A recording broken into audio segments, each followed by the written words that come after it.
தென்மேற்கு வங்கக்கடல் பகுதியில் ஆழ்ந்த காற்றழுத்த தாழ்வு மண்டலம் தற்பொழுது நாகப்பட்டினத்திற்கு தென்கிழக்கே சுமார் 310 கிலோமீட்டர் தொலைவிலும், புதுச்சேரிக்கு தென்கிழக்கே சுமார் 410 கிலோமீட்டர் தொலைவிலும், சென்னைக்கு தென்கிழக்கே சுமார் 480 கிலோமீட்டர் தொலைவிலும் நிலை கொண்டுள்ளது. இது வடக்கு வடமேற்கு திசையில் நகர்ந்து 30ஆம் தேதி காரைக்காலுக்கும் மகாபலிபுரத்துக்கும் இடையே 30ஆம் தேதி காலை ஆழ்ந்த காற்றழுத்த தாழ்வு மண்டலமாக கரையை கடக்கக்கூடும். இந்த ஆழ்ந்த காற்றழுத்த தாழ்வு மண்டலம் இன்று மாலை முதல் நாளை காலை வரையிலான இடைப்பட்ட நேரத்தில் தற்காலிகமாக புயலாக வலுப்பெறக்கூடும். அதன் பின்னர் வலு குறைந்து கரையை கடக்கும் பொழுது ஆழ்ந்த காற்றழுத்த தாழ்வு மண்டலமாக கரையை கடக்கக்கூடும். கரையை கடக்கின்ற பொழுது பலத்த காற்றானது மணிக்கு 50 முதல் 60 கிலோமீட்டர் வேகத்தில், அவ்வப்பொழுது 70 கிலோமீட்டர் வேகத்தில் வீசக்கூடும். இதன் காரணமாக அடுத்து வரும் 4 தினங்களுக்கு தமிழகம், புதுவை, காரைக்கால் பகுதிகளில் பரவலாக மிதமான மழை பெய்யக்கூடும். கனமழை எச்சரிக்கை பொறுத்தவரையில் அடுத்து வரும் 24 மணி நேரத்திற்கு டெல்டா மாவட்டங்கள் செங்கல்பட்டு, விழுப்புரம், அரியலூர், தஞ்சாவூர், புதுக்கோட்டை ஆகிய மாவட்டங்களில் ஓரிரு இடங்களில் கனமழைக்கான வாய்ப்பு உள்ளது. நாளை 29ஆம் தேதி டெல்டா மாவட்டங்கள் கடலூர், புதுவை, விழுப்புரம், செங்கல்பட்டு மாவட்டங்களில் ஓரிரு இடங்களில் அதிகனமழைக்கும், சென்னை, திருவள்ளூர், காஞ்சிபுரம், ராணிப்பேட்டை, அரியலூர், தஞ்சாவூர் ஆகிய மாவட்டங்களில் ஓரிரு இடங்களில் கனமுதல் மிக கனமழையும், ராணிப்பேட்டை, திருவண்ணாமலை, கள்ளக்குறிச்சி, பெரம்பலூர், திருச்சிராப்பள்ளி, புதுக்கோட்டை, சிவகங்கை மற்றும் ராமநாதபுரம் ஆகிய மாவட்டங்களில் ஓரிரு இடங்களில் கனமழைக்கு வாய்ப்புள்ளது. 30ஆம் தேதி திருவள்ளூர், சென்னை, காஞ்சிபுரம், செங்கல்பட்டு, விழுப்புரம், கள்ளக்குறிச்சி, கடலூர் ஆகிய மாவட்டங்களில் ஓரிரு இடங்களில் அதிகனமழைக்கும், ராணிப்பேட்டை, திருவண்ணாமலை, பெரம்பலூர், அரியலூர், மயிலாடுதுறை, காரைக்கால் மற்றும் டெல்டா மாவட்டங்களில் ஓரிரு இடங்களில் கனமுதல் மிக கனமழையும், வேலூர், திருப்பத்தூர், கிருஷ்ணகிரி, தருமபுரி, சேலம், நாமக்கல், திருச்சிராப்பள்ளி, கரூர், புதுக்கோட்டை ஆகிய மாவட்டங்களில் ஓரிரு இடங்களில் கனமழைக்கும் வாய்ப்பு உள்ளது.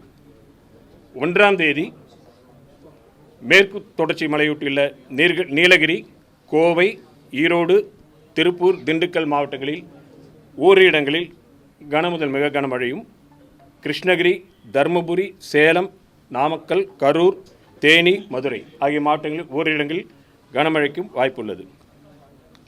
தரைக்காற்றுக்கான எச்சரிக்கை பொறுத்தவரையில் இன்று முதல் நாளை மாலை வரை வட தமிழக கடலோர மாவட்டங்கள் மற்றும் புதுவை, காரைக்கால் பகுதிகளில் பலத்த தரைக்காற்றானது மணிக்கு 45 முதல் 55 கிலோமீட்டர், இப்பொழுது 65 கிலோமீட்டர் வேகத்தில் வீசக்கூடும்.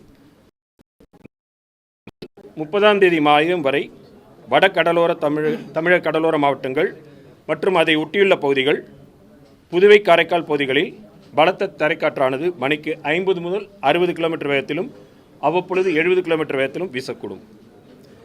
மீனவர்கள் 30ஆம் தேதி வரை கடலுக்கு செல்ல வேண்டாம் என்று அறிவுறுத்தப்படுகிறார்கள்.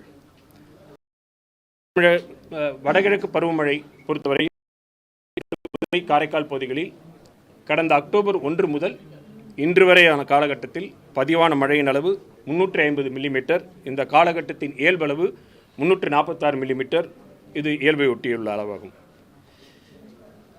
தற்பொழுது 2 விஷயங்கள் நாம் பார்க்குற பொழுது, நேற்று ரெட் அலர்ட் கொடுத்துட்டு ஏன் இறக்கணும் ஒன்று, அடுத்து புயலாக வலுவடைவதில் தாமதம் உள்ளது. எல்லாத்துக்கும் சேர்ந்து ஒரே இது தான். அதாவது இதில் பார்த்தோம்னா முன்னாடி நம்ம சொல்கிற மாதிரி ஒரு சிஸ்டம், காற்றழுத்த தாழ்வு மண்டலம், இந்த மாதிரி லோ ப்ரெஷர் சிஸ்டம் வலுவடைவதற்கு காற்றின் வளிமண்டலத்தின் கீழ்ப்பகுதியில் காற்று குவிதல், மேல் பகுதியில் விரிவடைதல் போன்ற பல விஷயங்கள் இருக்குது. இதில் பார்க்கும் பொழுது 26, 27 தேதிகளில் நல்ல காற்றினுடைய கீழ்ப்பகுதியில் வளிமண்டலத்தில் காற்று குவிவதற்கான நிவிதை பார்க்கிறோம். பார்த்தீங்கன்னா காற்று குவிவது குறைந்துள்ளது. 28ஆம் தேதி வளிமண்டலத்தின் மேலடுக்கில் அது காற்றினுடைய விரிவடையது தொடர்ந்து நிலை கொண்டிருக்கிறது. அதனால் மேலே இன்னும் சிஸ்டத்துக்கு இன்னும் ஃபேவரபுளாக இருக்குது, கீழ்ப்பகுதியில் குறைந்திருக்கிறது. விண்ட் ஷேர் என்று சொல்லக்கூடிய காற்றின் திசை மாறும் மற்றும் காற்றின் வேகம் மாறக்கூடிய பகுதி, அது வந்து இந்த ஆழ்ந்த காற்றழுத்த தாழ்வு மண்டலத்தின் மையப்பகுதியில் சாதகமாக அந்த கிரீன் கலர் இருக்கிறது சாதகமாக இருக்கிறது. ஆனால் நிலப்பகுதி ஒட்டியுள்ள பகுதியில் அதிகமாக இருக்கக்கூடிய காரணத்தால் கன்வெக்ஷன், அந்த காற்று இந்த மேகக்கூட்டங்கள் உருவாகுவது குறைவுள்ளது. மேலும் அந்த நகர்வு, அதனோட நகர்வு பார்த்திங்கன்னா நேற்று 13 கிலோமீட்டர்லேருந்து கிட்டத்தட்ட நிலையாகவே வெகு சிக்னிஃபிகண்ட்டாக அதனுடைய மூவ்மெண்ட்டு குறையிருக்கு. சிஸ்டம் நல்ல டெவலப் ஆகும் பொழுது, அது நகரும் பொழுது சற்று நகர்ந்தால் நமக்கு அதற்கு செல்லக்கூடிய ஃபீடர் பாயிண்ட்ஸ்லேருந்து நேற்று முன்தின மழை கிடைத்திருந்தது. சிஸ்டத்துடைய மூவ்மெண்ட் குறைந்து விட்டது, அதனுடைய கன்வெக்ஷன்ஸ் குறைஞ்சதன் காரணமாக நேற்று அவ்வளவு குறிப்பிட்ட அளவுக்கு எதிர்பார்த்த அளவுக்கு மழை நிகழவில்லை. நிலப்பகுதிகளில், கடல் பகுதியில் இருந்தது, நிலப்பகுதியில் நிகழவில்லை. எனவே கொடுத்த அந்த ரெட் இது இருந்தது. ஏற்கனவே சொன்ன மாதிரி இந்த ஆழ்ந்த காற்றழுத்த தாழ்வு மண்டலம் பார்த்திங்கன்னா நம்ம முன்னாடி சொல்லியிருக்கோம், அதுதான் கிழக்கிலிருந்து மேற்காக நகர்ந்து செல்லக்கூடிய ஈக்குவட்டோரியல் ராஸ்பி வேஸ், மேற்கிலிருந்து கிழக்காக நகர்ந்து செல்லக்கூடிய எம்ஜிஓ இருக்கக்கூடிய காரணங்கள், ப்ளஸ் அது இலங்கைக்கு அருகில் இருக்கின்ற பொழுது அந்த ஆழ்ந்த காற்றழுத்த தாழ்வு மண்டலத்தை நோக்கி செல்லக்கூடிய காற்றின் போக்கு நிலப்பகுதியில் உராய்வு ஏற்படுவதால் அதிலேயும் ஏற்பட்ட மாற்றங்கள், மேலும் வட திசையில் அது நகர முடியாத அளவிற்கு ரிட்ஜ் என்று சொல்லக்கூடிய 2 எதிரெதிர் திசையுடைய காற்றின் போக்கு இருக்கின்ற காரணத்தினால் இந்த மல்டி ஃபேக்டர்ஸ் முன்னாடி திருப்பி சொல்கிற மாதிரி வெவ்வேறு காரணங்களால் நகர்வின் வேகம் குறைந்திருந்தது. வளிமண்டலத்தின் கீழ்ப்பகுதியில் காற்று குவிதல் குறைந்திருக்கிறது. அதனோட காற்று திசை மாறும் பகுதி நிலப்பகுதியை ஒட்டியுள்ள பகுதியில் அதிகரித்தது.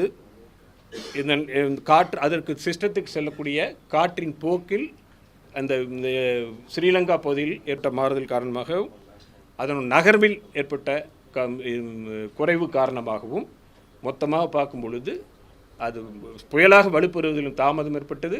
அதனை ஒட்டி ஏற்படக்கூடிய மழையிலும் எதிர்பட்ட காரணத்தால் நம்ம அந்த இதெல்லாம் ரிடியூஸ் பண்ணோம். ஓகே.